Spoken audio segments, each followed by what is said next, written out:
before I get started, I do have those disclaimers to get out of the way. I live near a major highway here in the country of Belize, so you will hear those motor vehicles in my background. Where I live, there's also a lot of wild birds. You may hear them calling, chirping, and crying in the background. And thirdly, I have dogs. I have dogs, my neighbors have dogs, so if anyone comes in this neighborhood, you will hear those dogs, including my own, start barking. And with that, I get back to my regular scheduled program. Hi friends, welcome back to my channel. And what am I doing today?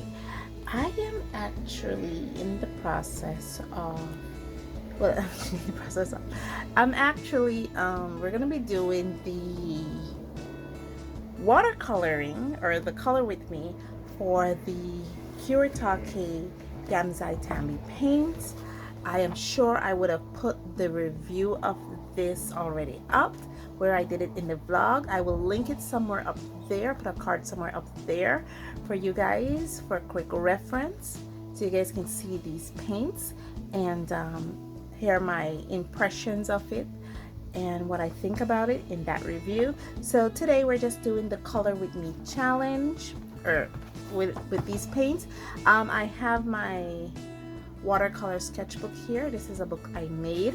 This book, actually, the reason why this books have June in it is because this book actually has the coloring book pages for the month of May and the month of June. It's watercolor, so I'm believing that I will be, and this book was made from, I know it's 100% cotton paper.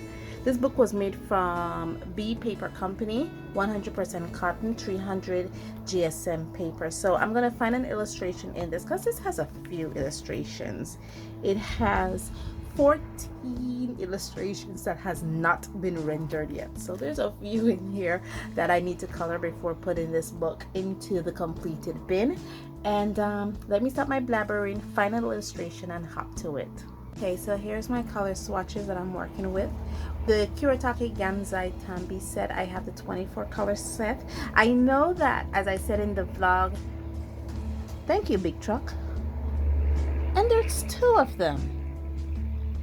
I know that in the vlog I said this can go up to, I think, 52, but the 52 box that comes in like literally a big huge box of 52 large pans, and I don't think I want that much paints. I mean, I literally have enough paint to last me like a lifetime, so I'm literally okay with just the 24 color set. It has in all the colors that I want from the Kuretake line. It has in a good representation of the primary colors. They also have in other little specialty colors, like the ultramarine pale, I call a specialty color. So, and the well, Hilder's green is not really a specialty color, but it has that in. And I'm not really into all the I know it has fluorescent colors in this. I know there's neon colors with the Gansai line. I'm not sure if it's Kuretake, but I do know definitely there are fluorescent colors and stuff when it comes to Gansai paints. I should also add, I know I'm blabbering, guys, I should also add, in case you didn't have an opportunity to watch the vlog, that these Gansai Tambi paints are made from glycerin, pigment, I had it written down. Their binders is actually glycerin and pigment, but the Gansai line actually having extra stuff to make these behave a little differently than watercolor. I'm sure I would have mentioned it in the vlog. I think I did. And so, because I had it out, so I have to go research for it. Anyway, I think I'm blabbering too much.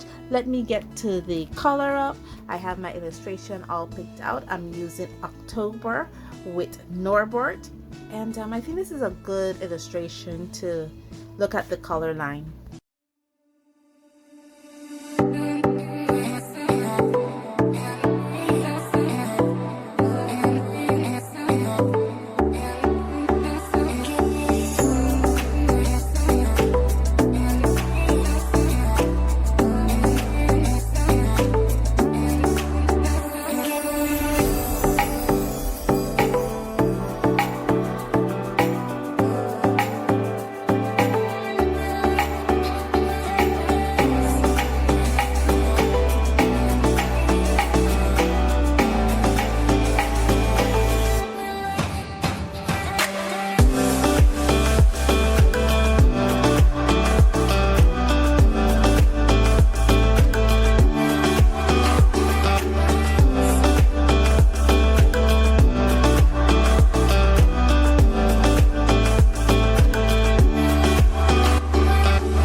finished.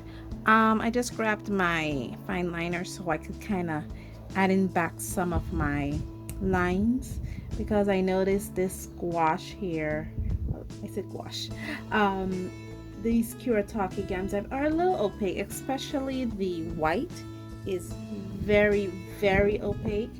So it is pretty much still damp, so I could put my hands on it, but it's not dry completely. So all I'm doing here is just adding back my lines. I have this fine liner here that I have, and they don't behave like normal watercolor. I mean, they honestly do not behave like normal watercolor paints. Thing number two, they're very opaque like gouache, but not like gouache. You know, it kind of reminds me of this watercolor paint I had. I think I get rid of it a long time ago, A+. But at the same time, it is not